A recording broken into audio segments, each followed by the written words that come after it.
وما اظن الساعۃ قائمۃ، اور یہ جو تم قیامت وغیرہ کی بات کر رہے ہو، اول تو میرا گمان نہیں ہے کہ کوئی قیامت کھڑی ہونے والی ہے۔ وما اظن الساعۃ قائمۃ، میں نہیں سمجھتا کہ یہ قیامت ہونے والی ہے۔ ہاں ڈکوسلے سے ہیں، کچھ بڑوں سے سنا تو ہے۔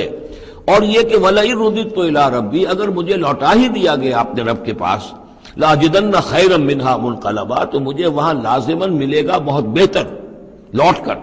اب اس کے اندر ایک فلسفہ ہے ان کا کہ جب اللہ نے مجھے یہاں دیا، اللہ کے وہ منکر نہیں تھے، اللہ نے مجھے یہاں دیا ہے تو اس کا مطلب یہ کہ میں چہیتا ہوں، لاڈلا ہوں، یا اللہ نے مجھے کچھ صلاحیتیں دی ہیں، میں نے بڑی عمدہ پلاننگ کر کے باغ بنائے ہیں، سارا اس کا بندوبست کیا ہے، تو یہ میری جو صلاحیت ہے، یہ اللہ کی دی ہوئی جو میرے اندر ہے، یہ جو خیر ہے، یہ کہاں چلا جائے گا؟ آخرت میں بھی مجھے پھر ملے گا اور اس سے بہتر ملے گا، اور تم جیسے یہاں جوتیاں پٹخار رہے ہو ایسے وہاں پٹخارو گے۔